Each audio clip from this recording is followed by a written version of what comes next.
Today's video on Spector Creative is brought to you by Loot Crate. No, seriously, it really is brought to you by Loot Crate. Like, I actually have a legitimate sponsor and not just cheese graters or the moon this time. Stay tuned for a special message and a discount for you, Spector Creative viewers.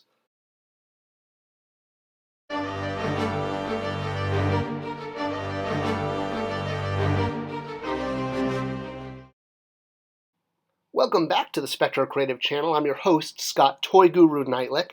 And from the look on my face and the action figure on my shoulder, a lot of people may remember me as the brand manager of the DC Universe Classics action figure line from Mattel. This was a line that explored the world of DC comic books, from the major heroes to the most obscure, all in 6-inch form and all sculpted by the Four Horsemen. It was a line that is honestly unlike any other. We got to explore the DC Universe from characters like Robin to Mantis, ones that everyone knows and ones that the hardcore fans know, and make more Batman and Deco variants than you care to shake a stick at. And believe me, I've spent a lot of time shaking sticks at Batman. The whole line was really a dream come true, and it was an absolute honor to have gotten to work on it with the Four Horsemen and Bill Beneke, the lead designer at Mattel. We put a lot of love into the line because, well, we were toy collectors and fans of DC Comics. It wasn't just a project or an assignment, it was a labor of love. And that's why a lot came out of it, such as the Legion of Superheroes multi-pack, or the 30-inch giant anti-monitor figure you could win from proof of purchase points you cut out on the back of Infinite Heroes, or the famous Gleekgate figure where we only gave out the monkey at San Diego Comic-Con. While we did try to tie the line into current continuity, it didn't always work, and usually the classic figures that were evergreen tended to be the ones the fans loved the most.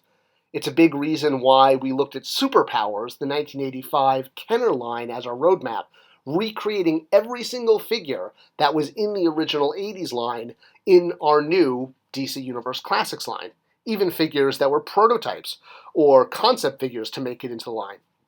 We even pioneered the idea of releasing 6-inch figures on vintage packaging, something that's done kind of by a lot of brands these days. Alright, so what if it was an alternate reality? What if Earth wasn't the Earth that we were on and it was slightly different? Well, I like playing what-if games. Well, no, actually, I like playing Monopoly. But if I was going to play a what-if game, I would ask the question, what if, instead of being the brand manager for DC Classics, I was the brand manager for Marvel Legends? Well, let's explore that alternate universe. I'm a huge fan of Marvel Legends, but first things first. As mentioned in the upfront, this video is sponsored by none other than Loot Crate. And my good friends at Loot Crate, who I've known for quite a few years, contacted me about promoting one of their latest exclusives. You probably know Loot Crate as the curator of awesome monthly mystery boxes with really cool comic, sci-fi, nerdy, geeky themes like August, Defend and Protect. Well, for all summer, they have been helping Marvel fans build up to a Guardians of the Galaxy figure 4-pack. Each month this summer long, fans have been getting a different character from the Guardians of the Galaxy, a bust with arms. A bust with arms. Is that a technical term? Well, a mini statue on a base. It's a head, and it's got arms, and it's a Guardians of the Galaxy character. So we've had Star-Lord, Gamora, and Rocket here. Sorry, Thor.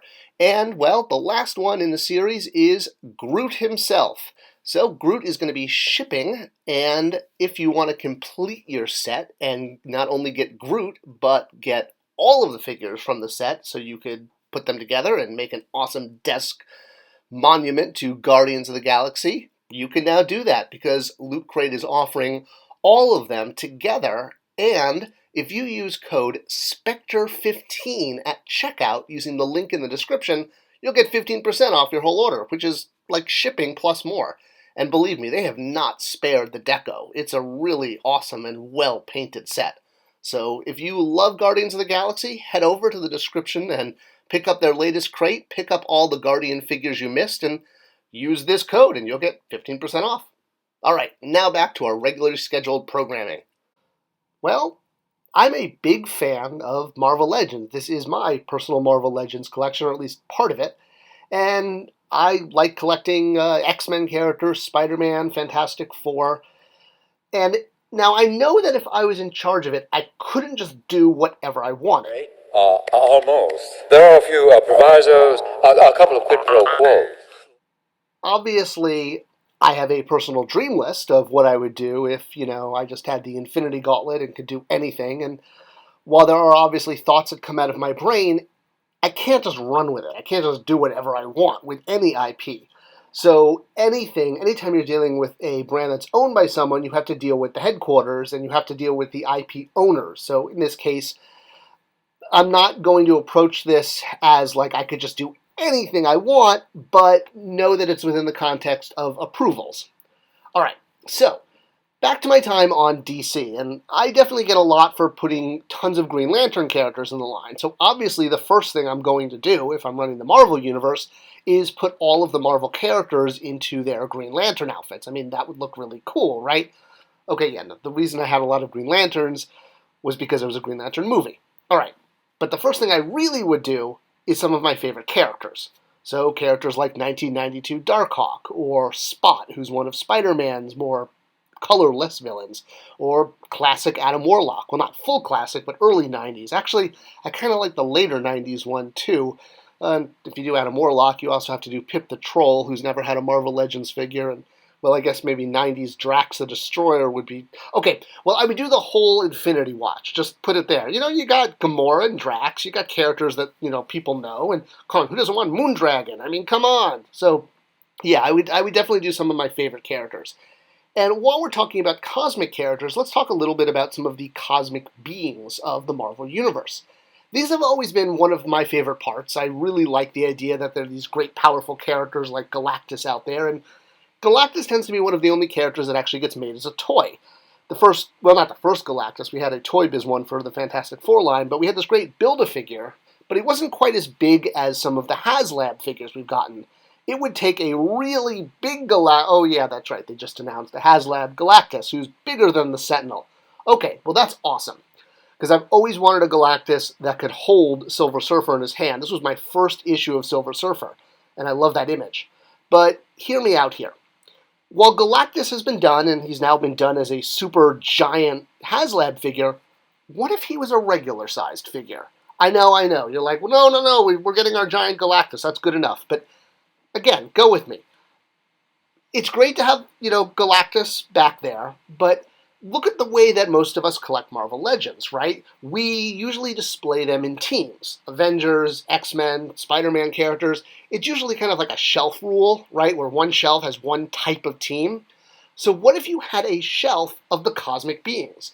The chance of getting a super giant, large, anyone besides Galactus is probably pretty slim to none. I mean, a giant stranger, a giant celestial. So what if they were all just 6-inch? And they all just lived on their own shelf? I think that would be really cool. I don't know. It's a little different. But hey, different is cool. What about rising prices? Well, obviously, rising prices aren't just meaning, toy companies, Hasbro, Mattel are getting more money in their pocket. It's not like that at all. The production costs, the labor costs have not remained flat at all. Labor continues to go up every year, and it almost goes up exponentially. Raw materials also go up. Plastic is made from petroleum, and as costs go up, so do prices. It's not about gouging the customer. It's about charging what needs to be charged. So my thought on having maximum value, since the prices keep going up, is to have a bonus item. And my proposal is to play off the nostalgia of the Marvel 1991 trading cards, which I thought was really the best set of the trading cards that were put out. They had the best statistics, they had great bios, and great original art. So my thoughts are to make original cards of characters for Marvel Legends. They would each get a card, but the art would be brand new. So like Falcon, who never had a card, but the art would be done in the style of these cards. So it's like you could get more 1991 playing cards. It really plays up that whole memory lane and, what it was like in the 90s having these cards. I think it would be a cool added bonus, which could justify some of the price value as it continues to go up. The next thing I would look at is standardization of parts. What I mean by that is things like neck pegs, for example. I always think it's very important that these are standardized so that heads can swap around.